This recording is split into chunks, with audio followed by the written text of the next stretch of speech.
Bukan tak ingin menghubungi bapakku di kota, tapi kalau dia tahu sekalipun, tak akan ada yang berubah. Bapakku tak akan bisa membantu masalah yang kini tengah menerpa rumah tanggaku. Ia juga kurang mengerti tentang ilmu gaib, malah dulu tak percaya hal-hal mistis. Baru percaya setelah ketahuan istrinya mengikat perjanjian dengan setan. Malam ini aku membersihkan diri, memaksakan perintah Abah, mengosongkan pikiran agar fokus pada satu tujuan. Setiap zikir yang Abah amanahkan, aku baca dan amalkan. Setiap ayat ruqyah yang aku pelajari dulu, aku baca dengan lantang. Bahkan lantunan ayat suci yang pernah aku persembahkan di malam terindah sebagai mahar, aku persembahkan kembali. Semoga dengan ini, tergerak hatinya, terusik jiwanya. Tak terasa adzan subuh terdengar, anehnya mataku sama sekali tak mengantuk. Terus saja berzikir membasahi bibir dengan lantunan asmanya. Aku bangkit untuk ke masjid dan salat subuh berjamaah. Teringat pesan istri tercinta yang selalu mengingatkanku agar selalu salat di masjid. Kini kata-kata itu menjadi pemicu semangatku. Pulang dari masjid, kembali melanjutkan zikir hingga waktu salat duha tiba. Selesai salat duha, seperti penuturan Abah, menyiapkan diri untuk rumah Rofik, guna menjemput paksa istriku. Sebelum pergi, sedikit mengisi perut sekadar menambah tenaga, mana tahu harus ada adegan baku hantam dengan Rofik. Aku harus bersiap menghadapi segala kemungkinan. Untuk berjaga-jaga, aku meminta bantuan Henry lagi. Laki-laki itu tak menolak, malah bersemangat membantu saat aku butuhkan. Henry sudah datang di alamat yang aku berikan, alamat rumahku sendiri. Ternyata dia tak datang sendiri, tapi mengajak seorang teman. "Ini rumah lo, Raf?" tanya Henry seraya masuk dan duduk di teras depan. "Iya, rumah kecil, belum bisa bikin istana. Segini juga harus disyukuri, masih banyak di luar sana yang hidupnya mengontrak," ulasnya.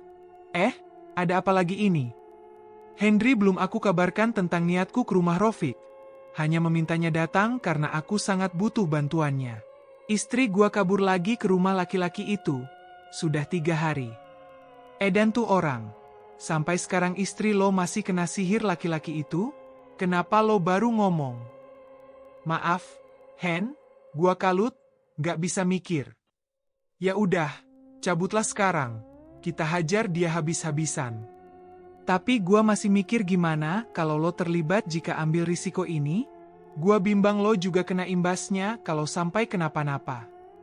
Aku memikirkan konsekuensi yang bisa saja terjadi, khawatir kalau disampai terlibat masalah sampai ke ranah hukum.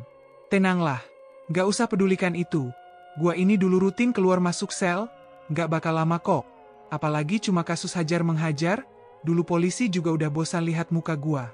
Sekarang aja gua udah tobat, gak main lagi sama polisi." Dia malah tertawa, tak sedikit pun merasa bimbang. "Ya, bukannya gitu, lo kan juga udah berumah tangga. Gimana perasaan istri lo kalau terlibat sama masalah orang lain?" "Udahlah, jangan banyak mikirin gua, cepat kita berangkat. Udah gatal tangan gua pengen hajar orang." Setidaknya aku bersyukur masih ada teman yang bisa aku andalkan. Tak lepas dari zikir, aku ke rumah Rofik, sudah bertekad, apapun yang terjadi, harus membawa Ica pulang hari ini.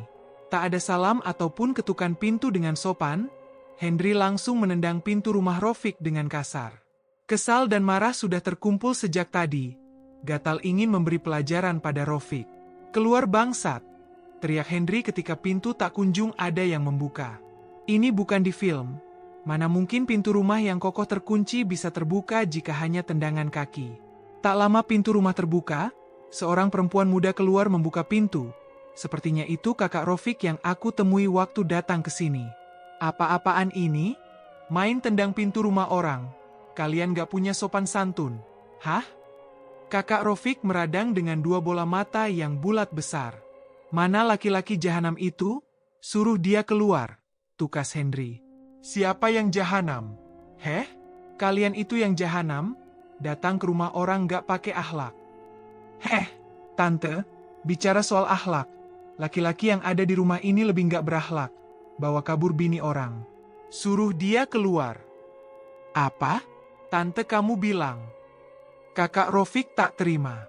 Henry berkacak pinggang, siap menerima apa saja yang akan dilakukan kakaknya Rofik.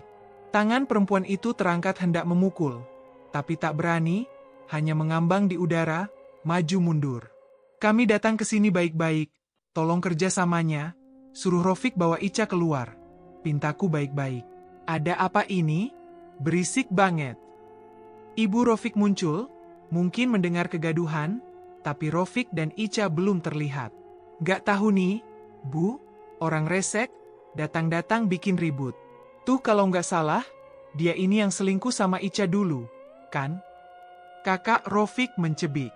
Ya wajarlah diselingkuhi balik. Karma punya istri tukang selingkuh. Tolong dijaga itu mulut. Aku nggak niat bikin ribut kalau Rofik nggak mulai. Ulasku membalikan kata-kata. Gatal juga telingaku mendengar hinaannya tentang Ica. Dia nggak ada di sini, sudah pergi ke kota. Sahut ibunya Rofik ketus. Ibu harus jujur kalau nggak mau kasus ini saya adukan ke polisi, ancam Henry. Kalian yang harusnya dilaporkan, mengganggu kenyamanan warga. Ibu Rofik tak mau kalah. Aku dan Henry menerobos masuk, tak peduli ibu dan kakak Rofik yang memaki. Sedangkan Tama sudah lebih dulu aku minta pergi sesuatu tempat. Kami mencari ke seluruh ruangan, membuka satu persatu pintu kamar, tapi tak ada orang. Hanya ada anak kecil yang tengah asyik menonton film kartun. Di mana mereka sembunyi? Bu, tolong jawab, tanyaku pada ibu Rofik. Otak rasanya mendidih karena tak mendapatkan keberadaan Ica. Sudah bilang, saya nggak tahu. Nggak tahu malu banget geledah rumah orang. Ibu berdosa menyembunyikan kejahatan anak ibu, dia bawa lari istri orang, kasus ini bisa dibawa ke meja hijau, cecar Henry seraya mengancam. Hei, perempuan itu sendiri yang datang ke sini. Kakak Rofik tak mau kalah. Cukup penat juga kami bertekak lidah. Tapi tak ada yang mau mengaku dan memberitahukan di mana Ica dan Rofik. Akhirnya Tama datang membawa ketua RT atas permintaanku. Ada apa ini? Tanya ketua RT bingung. Begini, Pak, saya mau mempertanyakan kepemimpinan Bapak sebagai ketua RT di sini. Anak si ibu ini bawa lari anak orang ke kampung ini. Apa Bapak nggak tahu? Tanya Henry berapi-api. Loh, mana saya tahu? Nggak ada warga yang lapor. Kilah ketua RT. Harusnya Bapak pantau jugalah gerak-gerik warga Bapak. Curiga jika ada warga baru, kalau terlibat kasus penculikan, gimana? Ya bukan salah saya. Harusnya warga yang datang kasih laporan. Pak RT bukannya membantu, malah ngajak ribut. Warga pun mulai berkumpul saling bertanya. Makin lama makin banyak berkerumun di depan rumah Rofik. Henry bertanya pada warga yang cukup dekat rumahnya dengan rumah Rofik. Bu, sini, Bu, keluar. Panggil Henry sudah sangat kesal. Perempuan yang hanya melihat di depan pintu rumahnya itu keluar. Ada apa? Tanyanya heran seraya mendekat. Apa selama 3 hari ini nggak ada anaknya ibu ini bawa perempuan ke sini? Perempuan itu tampak mengingat-ingat. Iya ada, tapi kemarin mereka pergi lagi. Jawabnya. Nah, Pak RT dengar sendiri kan sekarang. Bu Marina, kenapa Rofik bawa tamu ke sini nggak lapor? Tanya ketua RT akhirnya menyalahkan ibunya Rofik. Pastinya ia sendiri takut disalahkan. Dia bukan tamu, Pak, istri teman saya diculik. Tutur Henry meyakinkan. Enak saja bilang anak saya menculik. Istri dia itu yang kegatalan, ganjen. Di mana Rofik? Bu, jawab. Sebelum saya bawa kasus ini ke pengadilan, ancam Henry lagi. Ibu dan kakak Rofik mulai gelagapan, tadinya tak mau bicara, tapi setelah beberapa kali didesak, barulah mau mengaku. Mereka sudah pindah, mengontrak di tempat lain, lagi pula perempuan itu bukan diculik, tapi datang sendiri. Jawabnya masih saja kuku membela diri. Ya sudah, katakan kemana mereka pindah. Paksa Henry. Iya, Bu. Sebelum kasus ini melebar kemana-mana, kita juga bisa repot. Urusan sama polisi itu nggak enak, Bu. Pak RT mengiyakan. Tapi anak saya nggak salah. Pak RT, perempuan itu yang ngemis mau sama anak saya. Terus ibu izinkan? Padahal tahu dia bersuami? Cecarku menambahkan kepanikan perempuan itu. Ya saya nggak setujulah. Makanya saya usir. Baiklah, Bu. Sekarang jawab jujur. Di mana mereka? Ibu dan kakak Rofik saling tatap, tampak kebingungan. Sedangkan di luar makin banyak warga berkerumun, Warga juga berseru memaksa agar ibunya Rofik jujur tentang keberadaan anaknya. Mau tak mau, ibunya Rofik memberitahu alamat keberadaan Ica dan anak laki-lakinya itu yang kemarin pergi dari rumah. Katanya, mereka berada di kampung lain, di salah satu kontrakan. Kami akan menyusul, warga dan ketua RT memimpin untuk menggerebek ke sana. Kamu meninggalkan kediaman Rofik, ibu dan kakaknya juga tak ikut. Terserahlah, aku tak peduli dengan mereka, tujuanku adalah Ica, istriku. Sedangkan Tama membawa mobil dengan pelan, mengikuti iringan warga menuju rumah kontrakan Rofik. Berjalan agak jauh ke tempat yang ditunjukkan, rumah kontrakan minimalis berjejer saling berhadapan. Sebelum mengecek, kami menyambangi pemilik rumah kontrakan dan menanyakan apa kemarin ada orang baru yang datang mengontrak. Pemilik rumah membenarkan bahwa kemarin memang ada 2 orang laki-laki dan perempuan yang datang dan memberitahukan nomor rumah mereka. Bertanya pada penghuni sebelahnya apakah ada orang di rumah itu, warga yang tinggal bersebelahan menjawab kalau kemarin ada orang yang baru pindah. Malah tadi pagi terdengar ada suara perempuan menjerit. Mendengar itu, aku makin penasaran. Takut terjadi apa-apa dengan Ica. Aku dan Henry menggedor pintu rumah yang ditunjuk, tapi agak lama belum ada respons. Apa yang sedang mereka lakukan? Pikiranku jalan-jalan, berpikir yang bukan-bukan. Apa kita dobrak saja? Tanya Henry. Jangan merusak fasilitas orang, kita sabar dulu. Saranku, semarah apapun, jangan sampai mengganggu ketenangan warga sekitar. Beberapa menit kemudian pintu terbuka, laki-laki yang menjadi musuh bebuyutanku itu membuka pintu dengan handuk melilit di pinggang. Tampaknya ia selesai mandi. Itu sebabnya lama membuka pintu. Lalu Ica kemana? Aku mendongak melihat isi rumah. Barangkali ada Ica di sana. Mata Rofik membulat besar melihatku ada di depannya. Ia tampak panik melihat kerumunan warga yang datang menyerbu rumah kontrakannya. Mana Ica? Tanyaku tanpa banyak bicara. Mau apa kamu ke sini? Ia balik bertanya sambil matanya melirik kanan kiri, seperti berjaga-jaga. Ia juga tak membuka pintu sepenuhnya, hanya separuh sengaja dihadang oleh tubuhnya. Maaf, Rofik, apa benar kalau kamu bawa kabur istri orang? Pak RT maju bertanya. Saya nggak tahu, jawabnya datar. Bukannya kata yang punya kontrakan kamu di sini tinggal berdua? Tinggal sama siapa? Sama calon istri saya. Jadi belum nikah? Wah, mana boleh dibiarkan ini? Kampung kita jadi sarang perzinaan, seru warga yang hadir. Terdengar suara gedoran pintu dari ruangan yang ada di dalam kontrakan. Aku dan Henry tak menunggu lagi, langsung mendorong Rofik dan mencari di mana suara itu berada. Warga pun ikut masuk. Rumah kontrakan ini hanya ada 1 kamar. Sudah pasti Ica ada di sana. Sayangnya pintu terkunci. Yang, buka, yang, panggilku. Meminta agar dia membuka pintu. Pintu tak kunjung terbuka, hanya gedoran terdengar dan gagang pintu yang berusaha digerakkan dari dalam. Apa Ica dikurung? Aku melirik Rofik penuh amarah. Rofik, buka kuncinya. Laki-laki itu hanya terdiam, seolah hilang fokus. Entah takut atau panik karena makin banyak warga yang datang, hanya menatap penuh bimbang. Jadi benar ada perempuannya. Kayaknya dikurung. Komentar warga yang terdengar makin ramai. Alah lama, kita dobrak saja, ujar Henry. Aku dan Tama juga berapa warga mendobrak pintu hingga terbuka lebar. Terlihat Ica duduk memeluk kepalanya di sudut ruangan. Ketakutan. Aku berhambur mendekatinya. Mataku mengitari seluruh ruangan ini, hanya ada kasur kecil dan lemari berbahan plastik yang ada di kamar berukuran 2-3 meter ini. Aku tak tahu sejak kapan Ica dikurung di kamar ini. Aku mendekat. Menyentuh tangannya. Ica melerai pelukan tangannya dari kepala dan perlahan memandangku. Aa, dari sudut matanya berlinang air mata. Suaranya serak. Iya, ini Aa. Sayang, kamu nggak apa-apa, kan? Aku menelisik wajahnya. Di sudut bibirnya terdapat bekas luka, pipinya juga merah seperti bekas tamparan. Apa yang terjadi padanya? Apa luka ini perbuatan Rofik?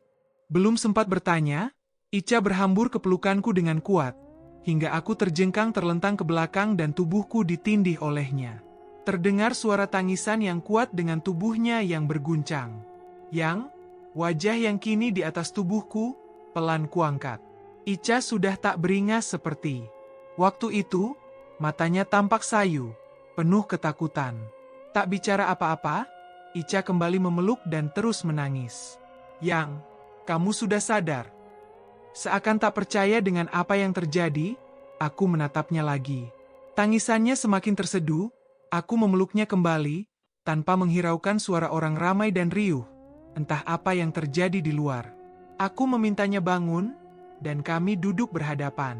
Ica tak berhenti menangis.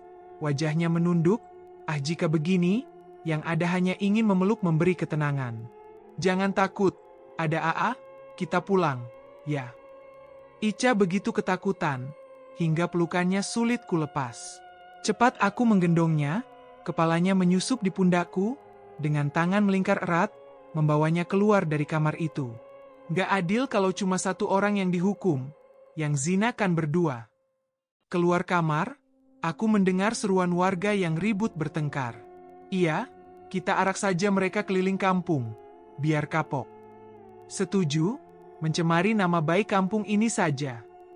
Aku melihat Rofik di tengah warga yang berkerumun, ia tampak babak belur, entah siapa yang memukulinya. Istri saya nggak berzina, kalau mereka selingkuh, mana mungkin istri saya terluka begini. Seruku seraya menunjukkan keadaan Ica yang ketakutan. Warga makin riuh ingin melihat keadaan Ica yang bersembunyi di pundakku. Hendri memberiku jalan agar bisa keluar dari kerumunan warga.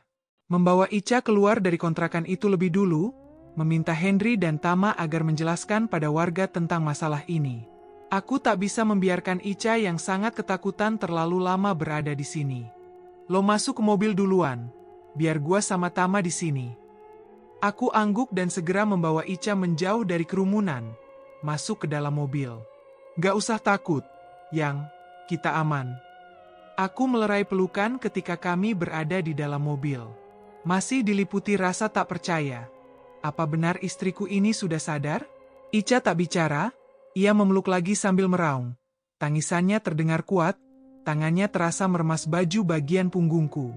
Membiarkan menangis, agar perasaannya sedikit lega, sampai ia terseduh dan remasan tangannya merenggang. Aku mengusap air mata yang membanjiri pipinya, membetulkan kerudung yang berantakan tata letaknya. Ayang inget kan?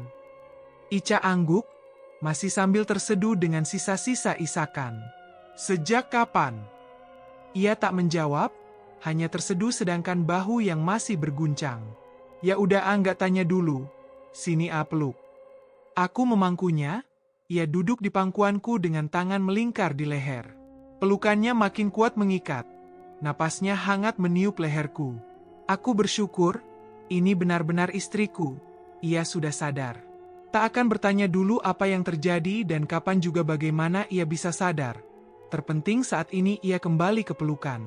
Air mataku turut menitik haru, memeluk erat enggan lepas lagi. Sangat takut kehilangan dirinya.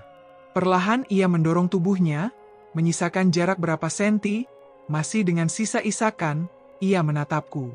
Seakan terserang rindu, banyak yang ingin aku ketahui, tapi aku belum mampu bertanya, karena Ica yang belum bisa diajak bicara. Dah, sayang bobok, istirahat, nanti bangunkan kalau kita sampai. Ica tak menjawab, tak pula melepas pandangan. Aku tersenyum, dan mendekatkan bibirku, ku kecupi lembut bibirnya, pipinya, juga luka memar di sudut bibirnya. Ia memeluk lagi. Pengen dicium rupanya.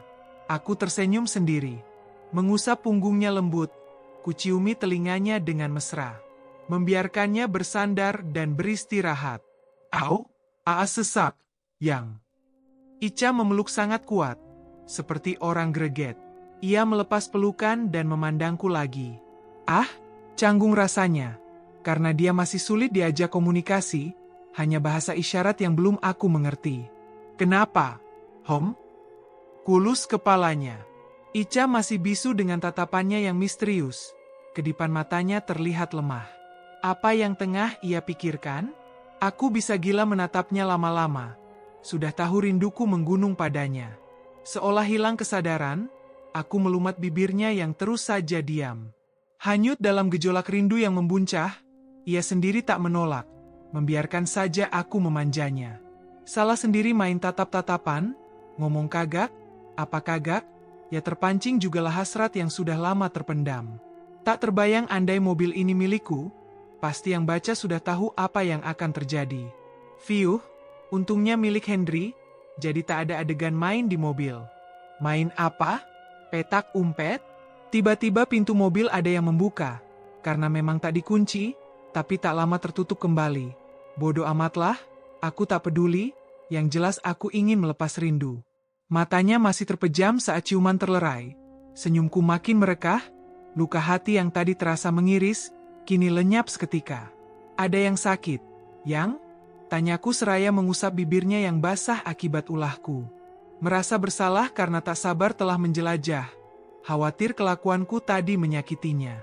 Ica menggeleng. Kita lanjut di rumah. Bisikku, malu tapi mau, ia kembali memeluk. Aku menurunkan kaca mobil, tampak Henry dan Tama tengah bercakap-cakap di luar, lalu meminta mereka masuk. Tak lama mereka berdua sudah duduk di kursi depan. Dasar, nggak bisa nunggu di rumah apa? Sindir Henry melirik dari kaca spion depan sambil memasang sabuk pengaman. Bibirnya tersungging mengejek. Diam, lo. Mereka berdua terbahak. Gimana? Apa sudah beres? Tanyaku penasaran. Harus tuntaslah. Pokoknya lo tenang aja. Kecoa itu nggak mati aja udah untung. Babak belur dihajar warga. Henry dan Tama menceritakan kalau warga sempat mengamuk, meminta bukti kalau memang Ica diculik Rofik. Karena Rofik memberi keterangan kalau Ica sendiri yang mau ikut. Untungnya tadi aku sempat bersuara dan menunjukkan Ica yang terluka. Bahkan tetangga kontrakan ada yang bilang kalau tadi pagi sempat terdengar cekcok dan suara jeritan. Itu cukup menjadi bukti bahwa hanya Rofik yang salah. Aku bersyukur juga. Saat genting seperti tadi, Ica telah sadar, jika ia masih dalam pengaruh ajian itu, bisa-bisa istriku kena imbasnya diserang warga. Gua juga bilang sama warga kalau istri lo kena pelet. Makanya sampai datang sendiri ke sini, tutur Henry. Terus warga percaya. Percaya nggak percaya gua MAH bodo amat. Yang penting niat kita bawa bini lo pulang. Udah itu aja, yang lainnya, sabodo. Makanya gua sama Tama langsung pergi aja. Biarin tuh kecoa mau disatekek, dipanggang kek sama warga. Peduli amat. Makanya gua nggak berani lapor polisi. Ini tuh sulit. Karena istri gua yang datang sendiri nyamperin dia, biarpun dia terkena pelet, emang polisi mau percaya. Sudahlah, sekarang jaga dia baik-baik, jangan biarkan kecoa itu ganggu kebahagiaan kalian lagi, ucap Henry. Tanpa diminta aku akan menjaganya sepenuh hati. Walau aku sempat putus harapan, dan merasa gagal menjaganya, tapi itu tak akan terulang. Sampai kapanpun akan aku perjuangkan dan aku pertahankan. Makasih banget, Hen. Gua nggak tahu gimana kalau nggak ada lo. Nggak ada apa-apanya ini MAH. Santai. Kita juga nggak perlu ngotorin tangan buat pukul dia. Warga sendiri sudah turun tangan. Cetus Henry sambil tertawa. Mobil melaju kencang meninggalkan tempat ini, berharap kami tak ada urusan lagi dengan laki-laki itu. Sementara aku masih memeluk Ica, dengan tangannya yang juga memeluk dengan kuat. Kita kemana nih? Ke rumah lo apa ke rumah mertua lo? Tanya Henry ketika mobilnya sudah memasuki jalan menuju kampungku. Ia memelankan kendaraan dan menunggu arahan dariku. Ke rumah mertua gua aja, Hen. Jawabku, pasti ibu dan bapak sangat merindukan anak perempuan mereka yang sempat tak sadar dan hilang.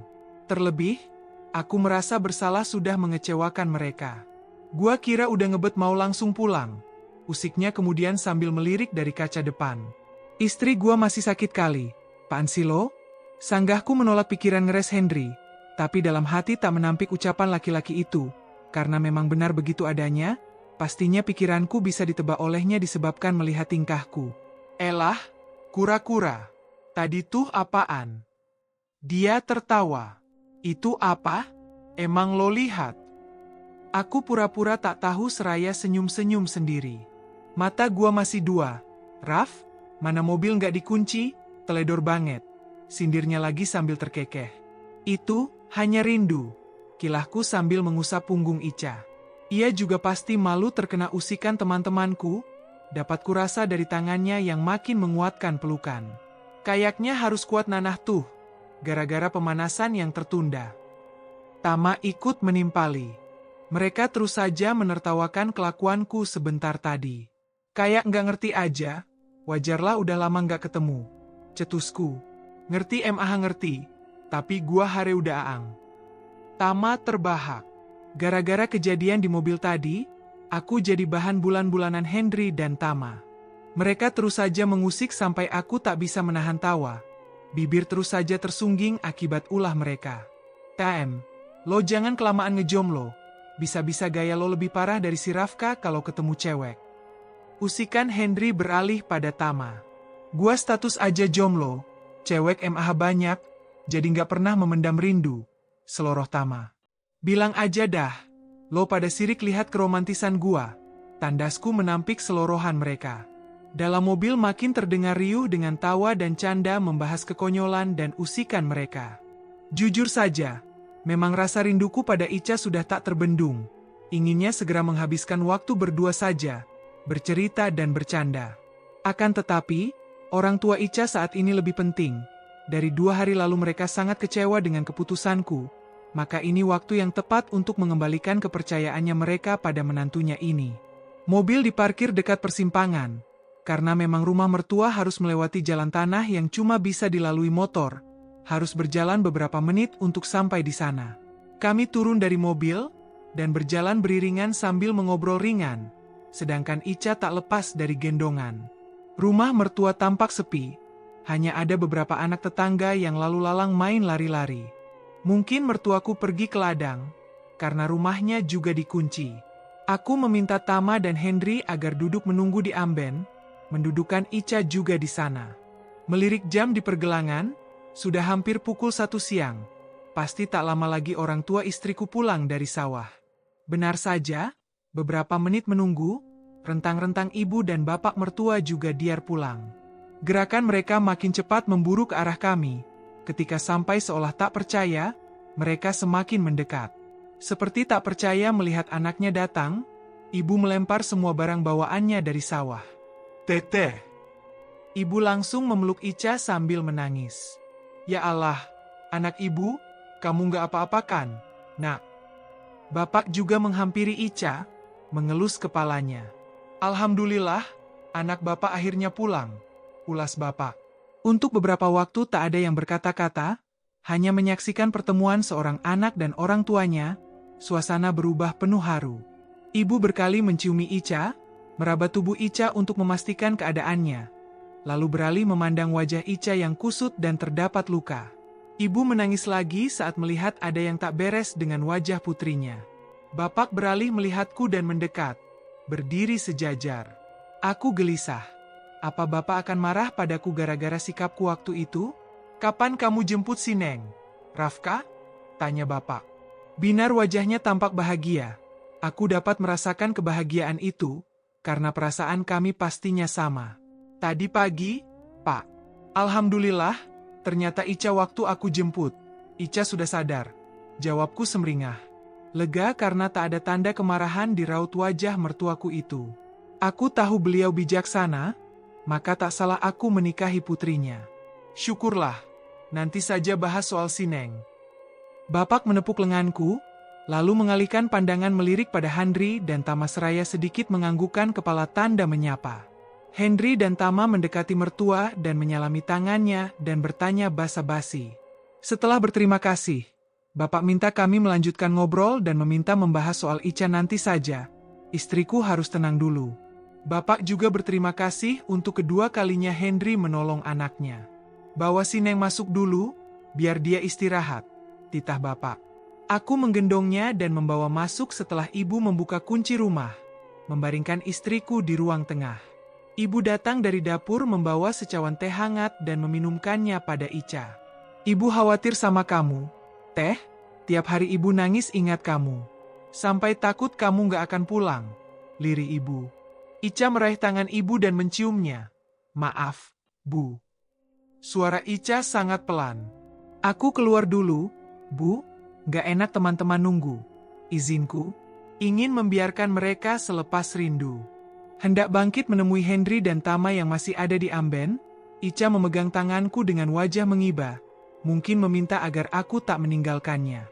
"Aa keluar sebentar, nemenin temen-temen, gak kemana-mana kok, paling ngopi di amben." "Tunggu." "Ya." Tak ada jawaban, Ica terus menatap, tangan juga tak melepas memegang lenganku. "Gak enak sama mereka, ayang istirahat saja." Bujuku lagi. Ica angguk tanda mengerti dan melerai genggaman tangannya. Aku mendekat dan mengecup keningnya, lalu gegas keluar menemani Henry dan Tama. Mereka tak menolak ketika aku menawarkan minum, lalu kami melanjutkan ngobrol sambil menikmati segelas kopi. "Kayaknya di kampung dekat rumah lo belum ada bengkel, Raf?" terka Henry sambil menyeruput kopinya. Pandangannya berkeliling ke sekitaran rumah ini. "Ada sih, tapi emang lumayan jauh," jawabku. "Bengkel memang ada dan letaknya di pinggir jalan raya. Lumayan jauh dari tempat tinggalku." "Kenapa? Apa mobil lo ada yang rusak?" tanyaku penasaran. "Nggak, gua cuma nanya. Kenapa lo nggak buka usaha bengkel aja di sana? Pasti lumayan, nggak ada saingan juga," anjur Henry. Memiringkan tubuh untuk merogoh sesuatu dari saku celananya, rokok dan pemantik ini ditambahkan jadi teman bercengkrama. "Belum kepikiran, harus ada modal yang banyak dan mental yang kuat dulu," ulasku. Aku meraih bungkus rokok yang diletakkan Henry dan mengambil isinya, karena kebetulan aku tak membawa benda itu. Soal bengkel, memang dulu hal itu sempat terpikir juga, karena dulu di kota aku pernah kerja sampingan di bengkel. Sedikit sebanyak tahu juga ilmunya, tapi untuk sekarang-sekarang belum bisa, karena banyak hal yang harus diselesaikan lebih dulu termasuk rumah kontrakan yang hingga saat ini belum juga rampung. Kalau soal mental, gua yakin lo bisa. Modal juga pasti ada. Lo kan masih punya orang tua, nggak kayak gua. Henry pernah cerita kalau kedua orang tuanya sudah berpisah dan hidup dengan pasangan baru masing-masing. "Kalau lo mau, gua siap jadi partner," tawar Henry. "Tama juga ahli kalau soal mesin MAH, kita bisa rekrut dia. Dulu sering bantuin temannya juga di bengkel. Iya kan, TAM?" "Ya nggak ahli juga sih, tapi lumayan lah. Emang hobi gua dari dulu bongkar pasang, modifikasi mobil sama motor, jadi udah biasa kalau cuma sekadar bantuin di bengkel," sahut Tama yang ikut menyalakan rokok dan asap penghilang jenuh itu pun mengepul mengitari sekitar amben. "Ya insya Allah lah, kapan-kapan gua pikirin. Untuk sekarang biarlah aku kerja di pabrik dulu, mengurangi beban pikiran karena usaha itu perlu rencana dan harus pintar mengatur strategi. Fokusku pada kesembuhan Ica, saat ini dia lebih berharga, lebih dari segalanya. Kalau lo sibuk, gua siap bantu kelola, mumpung lagi nganggur," timbrung Tama mendukung ucapan Henry. "Iya siap, kapan-kapan gua infokan," jawabku tak menolak. "Kirain gua, kalian buka bisnis bareng," lanjutku kemudian. "Nggak, Tama ini dulu usaha bisnis mebel sama orang tuanya, tapi sekarang adiknya yang urus, lagi malas kerja katanya," tukas Henry. "Hebat ya, kalau orang kaya MAH bisa malas-malasan," selorohku seraya tertawa. "Kaya dari mana? Nggak lah, cuma malas aja. Tadinya pengen cari istri dulu, baru fokus buka usaha, biar semangat kalau ada tujuan," jelas Tama. "Lah tadi di mobil bilang, bukannya kalau cewek MAH banyak, kenapa nggak nikah aja?" tanyaku. Aku tebak usia kami juga tak jauh berbeda. Tapi dari tampilan, Tama bukan orang biasa, punya kelas. Anehnya kenapa dia belum berkeluarga? Aku yang baru menikah di usia ini saja merasa sudah jadi bujang lapuk. Cewek sih emang banyak, tapi calon istri yang sesuai kriteria itu yang belum ada. Emang cari yang gimana? Yang bengkok, yang miring, apa gimana kok sampai nggak nemu? Selorohku seraya tertawa. Bentuknya sama kok, nggak mungkin ada yang beda. Haha, gila lo, ya bukan asal cewek. Tentunya kalau untuk calon istri, harus bedalah. Sanggah Tama ikut terbahak. Ya kalau nyarinya yang kayak Princess Syahrini emang susah sih. Ya kan, Hen? Ucapku mengusik. Iyalah, minimal lo harus nyaingi suaminya. Siapa sih tuh namanya? Siapa tuh? Tahu ah. Pokoknya harus jadi sultan dulu, usil Henry sambil tergelak. Haha, cukup yang baik dan saleha aja sih pengennya. Ibarat kata pepatah, sejahat-jahatnya cowok, pasti pengen punya istri yang baik dan salihah. Iya enggak? Di kampung ini ada nggak ya kira-kira? Ada ya pasti ada. Ya kan, Raf? Tapi nggak tahu sesuai sama selera lo apa kagak. Ini kampung, beda sama kota. Henry menjawab masih dengan sisa-sisa tawa. Gua doain deh, biar cepat nemu jodoh sesuai kriteria. Bisa gua rasain, hidup sendiri lama-lama itu nggak enak. Apalagi musim dingin, nggak nahan. Suara gelak tawa pun makin riuh dan lepas. Meramaikan amben mertuaku. Setelah bosan mengobrol, Henry dan Tama pamit pulang. Aku juga harus ke masjid karena belum salat zuhur. Perbincangan soal membuka bengkel dengan teman-temanku tadi akan kupikirkan, mana tahu bisa jadi alternatif untuk usaha masa depan. Mungkin sudah saatnya aku melibatkan bantuan bapak di kota, menepis prinsip ingin hidup mandiri. Selepas salat zuhur, aku masuk rumah mencari Ica. Ia sudah tak berbaring di ruang tengah. Hanya adik-adik yang berkumpul menonton TV. Teteh mana? Di? Tanyaku pada Diar yang tengah makan di depan TV. Di kamar belakang. Ah, jawabnya tanpa menoleh. Matanya fokus ke depan layar dengan mulut yang penuh. Aku geleng-geleng melihatnya, lalu bergegas menemui Ica. Mengucap salam, lalu membuka pintu. Istriku itu tengah duduk di ranjang tua yang ada di kamar ini. Kepalanya bersandar pada sandaran ranjang berbahan kayu itu sambil tangannya memicit kepala. Waalaikumsalam, sahutnya dan meraih tanganku, dikecupnya lembut. Sudah makan, sayang? Tanyaku sambil duduk di sampingnya dan mengecup keningnya. Belum, nanti sama AA. Sahutnya, tersenyum samar. Sakit kepala? Tanyaku sambil memijit kepalanya. Enggak, cuma pening, dikit. Alhamdulillah, Ica sudah bisa diajak bicara. Begini saja hatiku sangat lega. Aku mendekatkan kening, hingga kening kami beradu, ingin melepas gelora rindu yang sudah sangat menggebu. Beberapa hari tak bertemu, bukan hanya Zahir saja yang tersiksa, tapi batinku juga. AA kangen banget sama kamu, Yang. Takut banget kehilangan kamu, ucapku dengan pelan. Napas hangatnya terasa berembus menyapa wajahku, napas yang selalu kurindu. Sekian lama dirinya menjadi candu, tika hilang, aku kelimpungan, sulit mencari penawar. Maafin aku. Aku nggak tahu kenapa bisa seperti itu. Aku. Bicaranya putus-putus. Lengan baju koko yang aku pakai diremasnya. Jangan dibahas dulu. Lupakan, AA masih kangen, pengen kamu. Bisikku sangat lembut. Membuai hati dan perasaannya agar kembali dalam rengkuhan. Kutatap lagi wajah itu, maniknya terlihat mengilat. Mengumpulkan embun yang makin menumpuk di bagian sudut mata dan akhirnya luruh. Jatuh menitik di pipi. Ini bukan salah, Ayang, malah Ayang salah karena nggak bisa jaga istri AA. Tuturku berusaha menenangkan pikirannya. AA nggak tahu apa yang sudah laki-laki itu lakukan sama kamu sampai bisa begini. Bibir yang sedikit luka itu kusapu. Ica malah terisak. Jangan nangis. AA merasa bersalah sama Ayang. Kemarin hampir putus asa dan kecewain bapak. Aku menarik tubuhnya dalam pelukan. Alangkah bodohnya keputusanku saat itu. Jika hingga sekarang masih menyerah, pasti Ica akan tersiksa terkurung di sana. Ngilu membayangkan hal itu, membayangkan lagi sesuatu yang lebih buruk menimpa istriku. Ica membuka peci yang aku pakai, tangannya lembut mengusap rambut yang sedikit basah terkena air wudhu. Membuka kerudung yang tak terpasang dengan rapi, terurai rambut panjangnya yang kusut masai, tapi tetap cantik. AA kangen, Yang. Aku mengulang kata, karena memang tak akan pernah habis rasa itu untuknya. Tanpa menunggu izin darinya, kususuri lagi bibirnya, menjelajah keindahan dan ingin meluapkan pikiran resah tentangnya dan Rofik. Tanganku mulai nakal mencari sesuatu yang lain, sedangkan jemari Ica bermain nakal di wajah dan leherku dengan desahan manja, tak peduli dengan bunyi ranjang tua akibat pergerakan kami. Suara manjanya jelas mengundang rasa semakin menggunung, tak lagi mampu menahan. Namun, Ica menahan tanganku saat baju yang ia pakai hampir kubuka. Jangan, bisiknya. Aku mengernyit. Kenapa? Apa Ayang gak kangen sama AA? Kangen, tapi AA kangen banget, Yang. Gak boleh, Kenapa? Mataku menatap tajam, berpikir yang bukan-bukan. Apa Ica masih mengingat Rofik? Apa masih ada pengaruh yang diberikan laki-laki itu?